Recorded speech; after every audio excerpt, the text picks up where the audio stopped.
Robert Adam was the great architect of the period of the Scottish Enlightenment.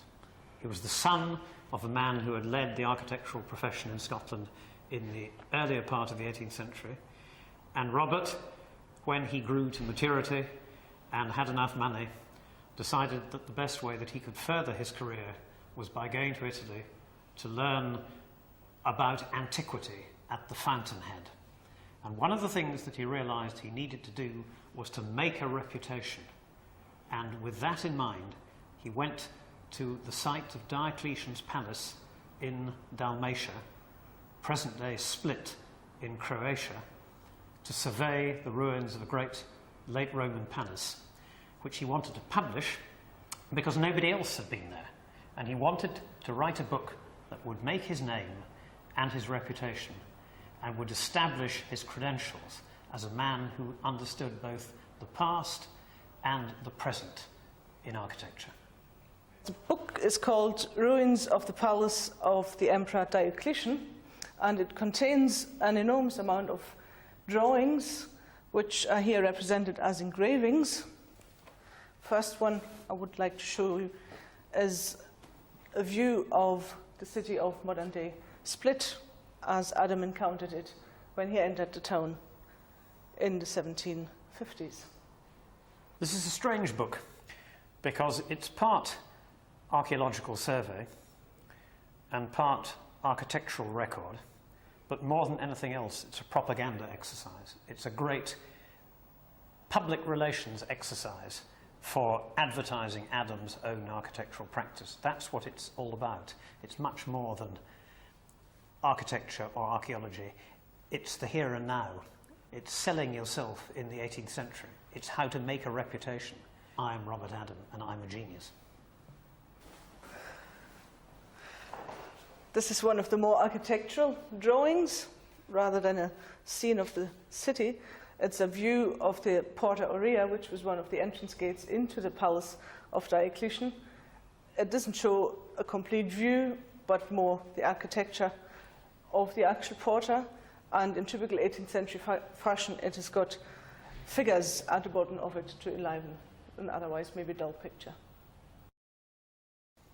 Here's another splendid picturesque view. This is actually inside the mausoleum of Diocletian himself. In Adam's day and now, the Cathedral of Split. But Adam has caused the plate to be inhabited by this tremendously varied group of picturesque types. Here's a modern grand tourist dressed in Western fashion.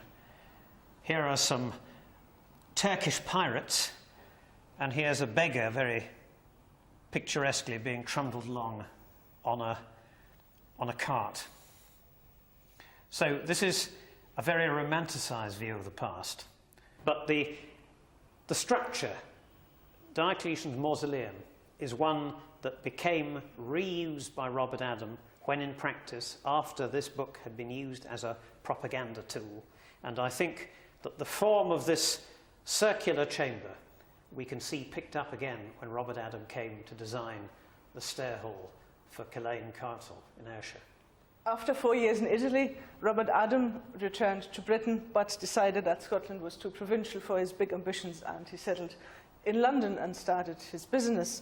Started designing an awful lot of really hugely important architectural buildings, and this book here is the culmination of works he produced over a number of years. It was published in 1778, simply called Works of Architecture of Robert and James Adam, James being his brother.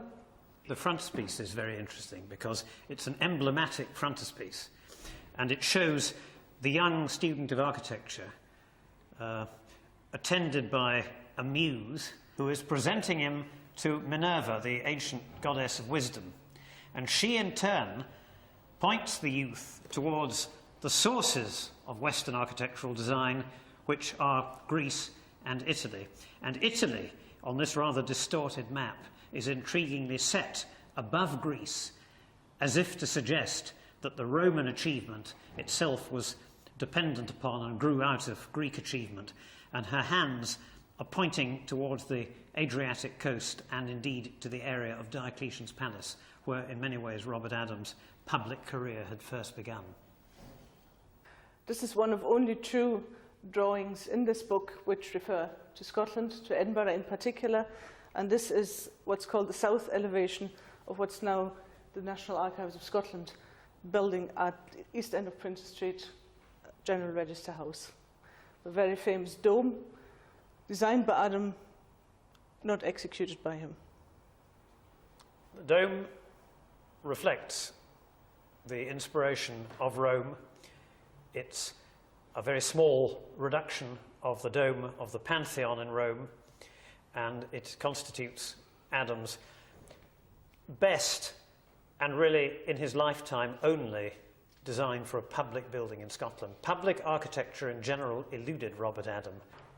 And here's the interior of Register House with a beautiful dome with decoration suggestive of classical antiquity, but also of Scotland, because in amongst the classical ornament of that vocabulary of classical ornament he'd learnt in Rome are thistles.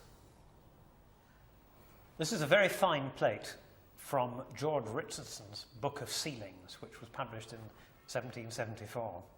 George Richardson had begun life as a draftsman for James Adam. He'd decided to climb in the world. He became an architect in his own right, and he became, more than that, he became a very adept publisher of books of architectural ornament, and his Book of Ceilings was by far the most famous and the most influential. As Ian said, the ceiling of Lawrence Dundas' dining room, and the next plate is the ceiling of the drawing room in the same house. And again, like the other ones, this is inspired by Greek and Roman prototypes.